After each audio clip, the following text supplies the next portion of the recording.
پہر تک اس معاملے کے بارے میں سوچتی رہی، چونکہ اس کے دل و دماغ میں ذہین بننے اور دماغ کے تیز ہونے کا بھوت سوار ہو چکا تھا کہ اس نے اٹل فیصلہ کر لیا دوسرے دن کی رات 10 بجے پنڈت کے پاس جانے کا۔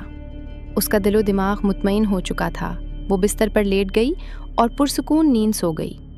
دوسرے دن کے بعد رات 10 بجے وہ اپنے گھر والوں سے کسی سہیلی کا بہانہ بنا کر پنڈت کے پاس پہنچ گئی۔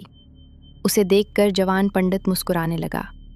پنڈت نے اسے ایک کڑوا سا مشروب پلایا، پھر ایک جگہ بٹھا کر چند جنتر منتر کے عجیب الفاظ بتائے اور سحر بخوشی ایک طرف بیٹھ کر وہ الفاظ پڑھنے لگی۔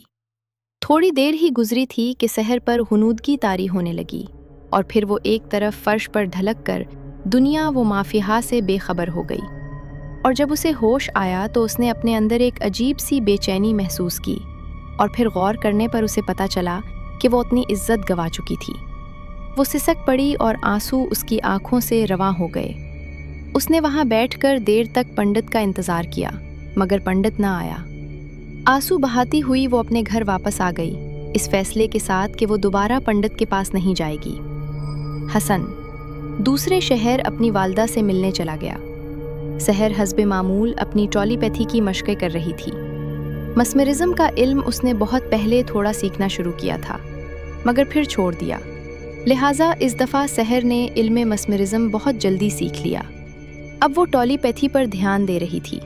اچانک اسے شدید بے چینی محسوس ہوئی، پھر اس کو پیاس کی شدت محسوس ہوئی۔ اس نے جلدی سے پانی پیا، مگر کچھ افاقہ نہ ہوا، تو جلدی سے کمرے سے باہر نکلی۔ اس وقت گھر میں صرف وہی تھی۔ شیری اپنے اسکول گئی ہوئی تھی اور والدین اپنے اپنے کاموں پر۔ وہ یوں ہی بے دھیانی میں چھت پر چلی گئی۔ سامنے کھلے پارک میں بچے کرکٹ کھیل رہے تھے۔ ایک بچے نے چھکا لگایا اور گیند اڑتی ہوئی سحر کے پاس آ گری۔ گیند لینے باقی بچوں نے ایک چھوٹے سے بچے کو بھیجا۔ کچھ دیر بعد وہ بچہ سحر کے پاس پہنچ چکا تھا۔ آپی، یہ گیند دے دیں۔